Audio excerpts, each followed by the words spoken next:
its influence, culture, power. And when mixed with entertainment, it's unstoppable. Athletes become ambassadors. Fields become stages. Together, they tell stories that move nations. It's soft power in motion. India and Germany harness this power. Each in unique ways. India with its cricket, cinema, and electric fan base. Germany blends football with innovation. PM Modi once said, "This is not an era of war." In the 21st century, soft power reigns supreme. Nations that harness this power build wealth. Shape perceptions. It's control without coercion, influence without force. India and Germany show what's possible. It's a bridge, a dialogue, a movement. Leading with sports, powered by entertainment. The playoff begins. Right. Let me invite our distinguished panelists for the next session. Oliver Mahn, Board Chairman, Baden-Württemberg Film Office. We have Friedrich Radmann, Managing Director, Constantin Film AG. Hi. J. Frankovich, Founder, Tibetan Blue Advisory Services. And Stefan Hildebrand, Director, Youth Development, VfB Stuttgart. And talk about multitasking. We'll be moderating the session. The match referees for this playoff will be yours truly, Meha, and of course me. Meha, let's kick things off on this playoff. Right, let's go. Well. The final playoff on day one of the News9 Global Summit. Meha? That's right, and this is an interesting one because I love sports. And why I love sports is because sports has a unique way of connecting people.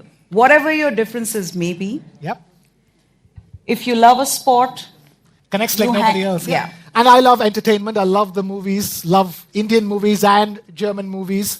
So, let's put this thing together. Meha, you want to ask the first question? Yes, I'm going to start with Jay. With all your experience in sports and entertainment, we've had this conversation even at the beginning of this summit where we talked about, how countries are using sports and entertainment as soft power. When you look at big events, which are entertaining, which attracts viewership that's diverse, are countries looking at that as a tool for promoting, their culture, their heritage? How do you see that?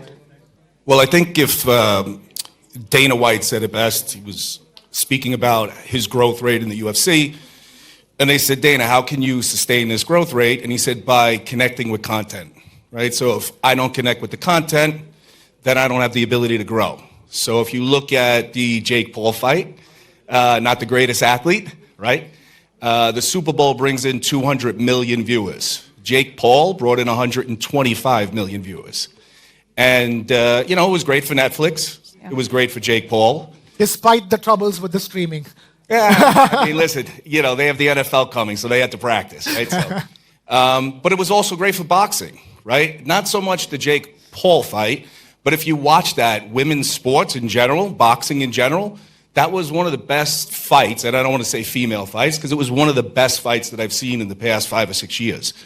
So if you look at a place like India, and you look at Digital India, for example, they're promoting content. They're putting money behind content, and they're putting money behind the platforms that deliver that content, right? And the consumers between 18 and 35 inside of India are, obviously consuming massive amounts of content. So, once again, if you connect sports, the entertainment side of things, that's where the growth value is. Right. Oliver, this conversation began with sports, but obviously movies are something that connect both Germany. I mean, Indians who studied the history of film, like me, we've seen German expressionist cinema, we've seen, all the different languages in which Indian movies are being made these days. And Indian movies are not just about Hindi cinema or Bollywood. You're seeing all languages from India come in. So Germany and India, in that sense, have a great collaboration to make. The word is content. Sports is content. movies is content. And what's your question? The question is that we don't do enough in terms of movies between India and Germany. This is not that easy. So I think you can't really compare the industry. So we have a private industry, a huge industry in India, but you have a industry that's depend on public fund and public television in Germany. So this is the reason why collaboration and productions are very, very difficult. So I think I don't know how famous German films are in India. So some are, but not all the films. Maybe more older films, I would say. I will never forget watching Run Lola Run or Lola Rent or Run Lola Run. Yeah. Yes. So famous in India. There was an Indian remake, Lupla Pita. Yes. We screened it at the festival, so it was a great film. So, but I think this depends on people, so on the actors and actresses. So if they are known, so people will follow them. Shah Rukh Khan is the actor, so he has some fans in Germany. So, but I don't know if there are so many fans of German actors and actresses in India. Okay, Stefan, you love football just like Indians love cricket. I mean, cricket is a religion in India, and football, I would think, in Germany, right? I've got to ask you this: sports is used as a soft power in holding big international events. Germany hosted Euro 2024, and it was a fantastic tournament, especially in the way, I mean, it's too bad for Germany, they lost, but Spain, how brilliant was Spain? But what that does is that sort of puts you on the world map. It, gets everybody talking about what can you expect from the tournament, how is it building up in Germany. How do you look at that as soft power, holding big events, big ticket events in a country? Mike, please.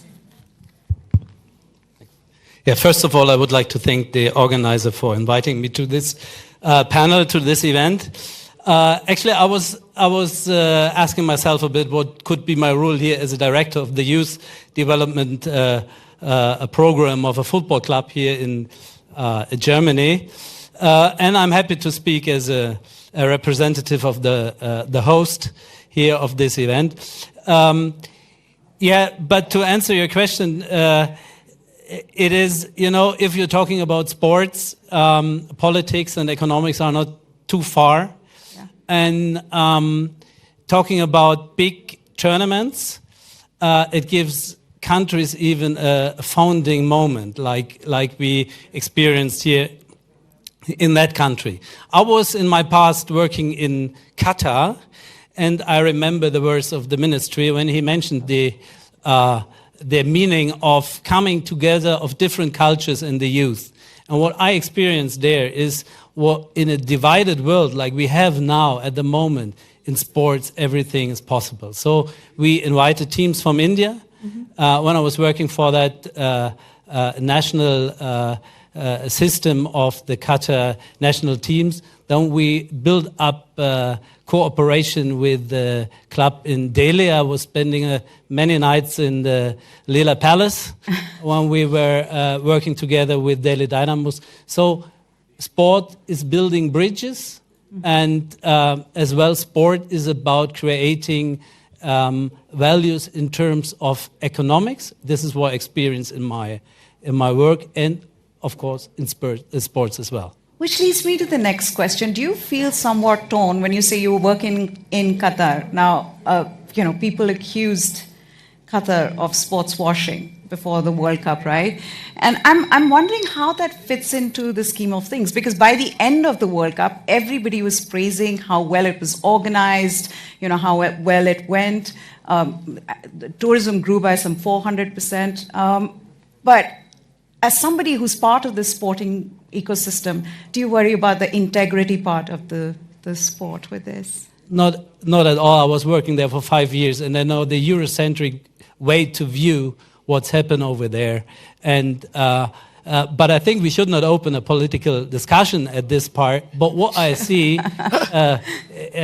is that even in that country, we had the possibility to bring in so many foreigners to experience the Arabian world. And I think this is a value maybe music can open as well, or movies, but sports brings everybody together. So I see it very positively. And here we were talking a lot of sports washing, but I don't see it. I see it differently. Okay. Friedrich, I'm getting back to the other half of this, which is entertainment and movies. And look, so many Germans end up watching Indian movies. There is that bridge that these two cultures can have through movies. And it can be done both ways. It just doesn't have to be Germans watching Indian movies, but more and more Indians watching German films, and maybe Germany making films for the Indian market. How do you see the future of how Indo-German relations, bridges being built in Indo-German relations through movies? First of all, I'm not a feature film expert and more coming from the streaming side, but I think your question, and I can probably better answer your first question, you answer my colleague to the right-hand side. Okay. For the success of German movies in India, I would need your advice, I'm afraid. The success of Indian movies in Germany, I mean, to my experience, not many people watch Indian movies in Germany, unfortunately. And I think this is the complex thing of culture.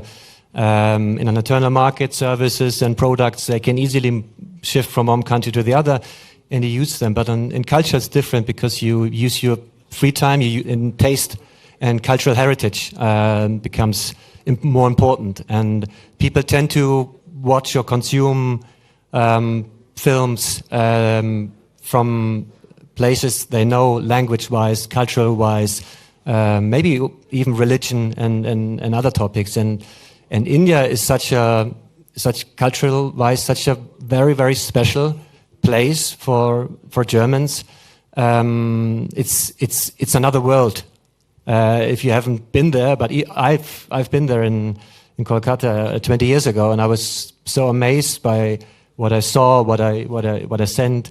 And I went to the cinema, and the people started clapping when the main actor came on stage, and the audience was really loud the whole time, which wouldn't happen in Germany. No one is allowed to say something. If you say something in Germany, they kick you out of the cinema. So there are so many different and huge cultural differences between Germany and India that I think it would help if you look at successful films with strong Indian elements, Indian IP, Indian stories, which is where I grew up with, is, for example, Gandhi, which is, of course, Slumdog Millionaire and Lion, and there are other examples. Those films, they were Indian from the heart and from the IP and from where they're set, but they were made by Westerns.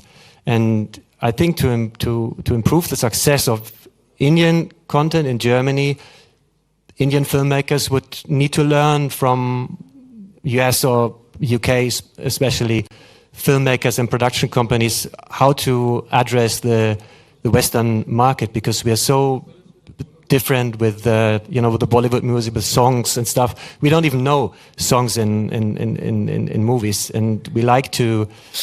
We should change it, but it's a tricky one. I'm asking in context of only one thing. You saw what happened with a film like RRR at the Oscars, your song like Natu Natu, winning the best song Oscar award. Oliver, I see you nodding along. So we're not really far away in the sense that like Germans wanting to taste that essence of Indian culture through the movies that Indians like making. Yes, but Germans are very interested, so we see it at the festival. So most of the Germans think Bollywood is the only kind of film of movie you have from India, but there's much more, Absolutely. And I think I always say, when we started the festival in 2004, and then I remember there were a lot of shows with Shah Rukh Khan in Germany, and it's all more a female thing than a man thing. So, and I said to them, so you have to, at that time we had a huge TV show in Germany, it was called Wetten, Das. So, and I said, you have to bring him there, that the people get notice of him, that he can more than sing and dance in films. So, but it didn't happen. So the actors and actresses are not known here. So, for example, we had a film at the last festival. It was Unlocked with Babil Khan, Irfan Khan's son. So nobody knows Irfan Khan, but when I say he acted in Jurassic Park, Jurassic World, so they say, oh yes, he was the Indian-looking guy. So says, yes, this is his son. So, but people don't know. So you have to bring the people here and to make them well known, that young people maybe follow him. He's a young actor, so he's wonderful for all social media things. So. Okay, let's get back to sports then, Jay. The role of sports figures is as a tool for shaping global influence of a country. How do you see that? Virat Kohli, for example, who's a cricketer, he is one of the most followed sportsmen on Instagram. Cristiano Ronaldo being another player. How do you see that when we talk about harnessing soft power for a country? So I think if you look at the name, image, and licensing, and looking at these athletes at a younger age and starting to develop their ability to connect with fan bases, be in front of large audiences, work with people who have been in cricketing or football, and also merging in other aspects of entertainment. You had mentioned music. So, for example, if you are going to buy a team nowadays, it's a good thing to bring in a celebrity from the music world or Hollywood, right? Because it now boosters the eyeballs onto some of these smaller clubs. So I think, bringing in celebrities and bringing in other athletes into some of these, smaller teams is the ability for you to take that team and push its visibility globally. And, you saw it with Ryan Reynolds and Wrexham. Yeah. Tranmere is a small club out of Liverpool. Nobody knows it, but, right now it's got some big celebrities like Rihanna coming into that team, right? So it's going to be known as Rihanna's team, not the little brother in Liverpool, right? So these are the things. People want fully immersive experiences. And people use the word immersive all the time. But really, it's not about just watching the game on Saturday or Sunday. It's bringing it home into your house, whether it's music, video games, food on your table, right? And that's the full experience of sports nowadays. It's not just a game. So, Friedrich, if I were to ask you, I know right now you're looking like not much has happened, but like a lot can happen. There is music that we're not discussing. There is other content. For example, where I'm coming from is look at what's happening with Korean content. So many people around the world who have never been to Korea, know very little about Korean culture, all consume everything from Korean music to Korean movies to Korean series. That can happen. That is, that can happen, be it German or Indian content. You're absolutely right about the Korean hype. Squid Games, of course, is the biggest success on the film side. And when the next season launches, which is I think next month, the Netflix server will break down again. I'm quite sure. I think the difference is the storytelling. What the Koreans and the Japanese and other countries do in opposite to India. You have a very special approach in storytelling. You mix within the storytelling musical elements. The religion is sometimes mythology is sometimes important within your movies, and the tradition of, for example, arranged marriages is often an important topic. And on Squid Games, for example, the show could have been done in other countries of the world, because all those special elements you have in Indian content, like I said, religion, cultural heritage, and all the things, is not in that in the Korean. They look, for us, they're Asian, of course, but the storytelling is very clear, it's very special, and we understand it, and we don't, unfortunately, the Indian way. Okay. Stefan, as a director of youth development for VfB Stuttgart, I've got to ask you this. Grassroots development, how important is that? Investment in grassroots development for a country when it comes to seeing their international standings. Does that impact in a big way as well? When somebody says, oh, this country has great infrastructure, facilities, the youth is doing well. Look at what's happening with Lamine Yamal. he's unstoppable, right? So what do you think is the impact of that? Football is growing from down to top, not the other way around. So that's why my Chinese colleagues struggling, because it's always coming from top to down. So football has a long tradition here in Europe, and it's more than sports. So we have now a situation where in whole Germany we have renovated the infrastructural part of the youth program, because there is a main question. A bought minute of Bundesliga can't be more expensive than an educated minute of Bundesliga in your own club. Means, so we at the Youth Development Program have the goal and the aim to, with all our infrastructure, with our personnel, with our methodology, with our strategy, to create circumstances and environment where talent can grow. And my experience is, I don't want to concern anybody in India, that a game which is played only with a foot and with a big ball can play by everyone. And my experience as well, when I was there in New Delhi, we made an open trial and we announced it one day before, and we have 2,000 kids to come. So football is growing from down to top, and it has in Germany a big impact. So even economical. So this is what my chiefs are really asking for, that it's more than a cultural program. It's just creating sports and economical values. Jay, we're talking about sports and entertainment as if they're two separate verticals. The word is sportstainment because it is the entertainmentification of sports. If I may, you can't be like, oh, you have to be a football lover, a purist to watch that game. You have to be a cricket lover or purist. Look at what's happening with a league like the Indian Premier League, the IPL for cricket, the second most valuable sporting league in the world. So in a sense, sport is going towards that arena where it has to be as entertaining as possible and not just meant for the purists. Yeah, I agree. And it's sports in general. It's rivalries, right? Everybody likes to wake up and say, I'm the best today, right? Nobody says, I hope I finished last today. I mean, it's not the way it is. And inherently, we have that in us. And when you look at programs inside of India, so there's the Association of Indian University, right? Which I think is following along the same lines of what they're doing inside of the United States, where, obviously we put a lot of emphasis on students and sports in the United States. But, my daughter is 27, graduated college, and went on to the medical field, and that was funded by her playing softball, right? So sports, entertainment, education, it all works together. And the platform that they're doing now in India, in building up these rivalries amongst these universities, I think is something special that they have. That, it's something I think that's going to push the athlete from a young age, male and female, and it will grow basically the sports and academic side inside of India. So, all right, let's throw the floor open for some questions from our audience. Shri?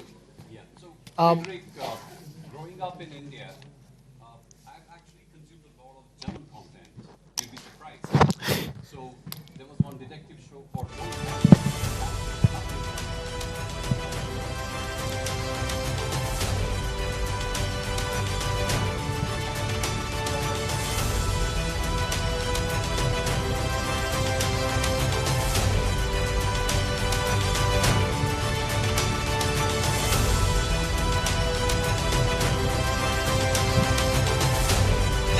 difficult to answer, I think. Of course, the dubbing as such will make things more accessible, but there's still the setup and the storytelling and the philosophy and the cultural heritage behind. So I'm not so sure.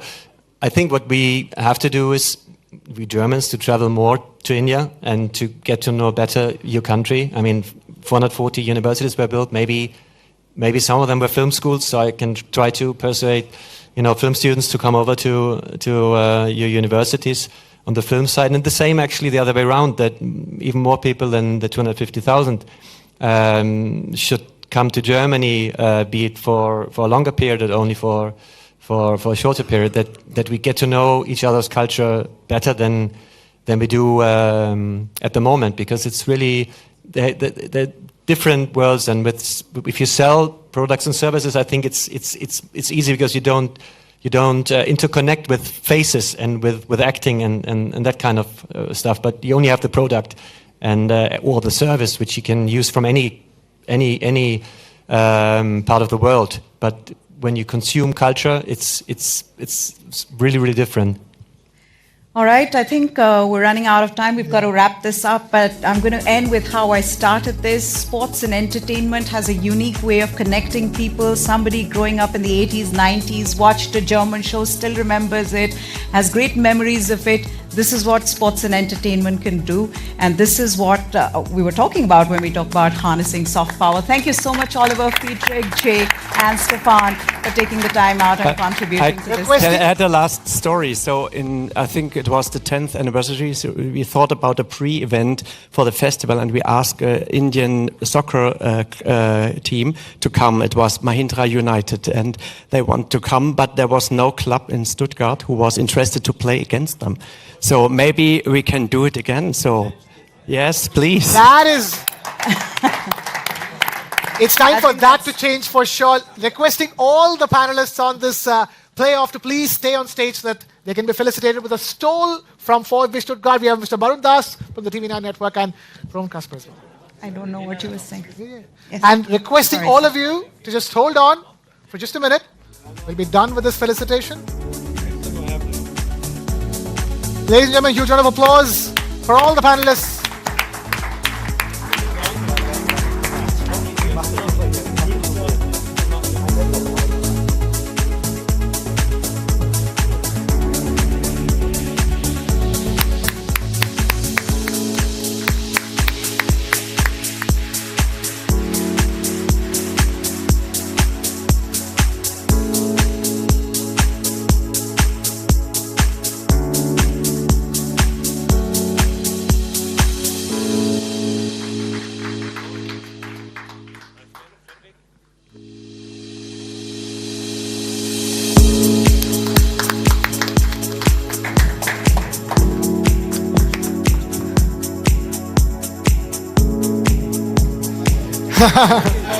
Of course, but of course. We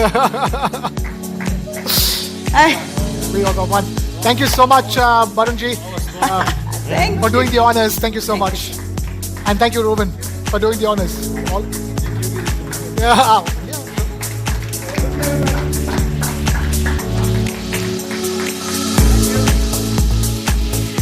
All right, thank you, ladies and gentlemen. Yes, that's what we're doing. It's a wrap for the day. Thank you so much, sir. Okay. Lovely. Good one. Thank you, Jay. Thank you.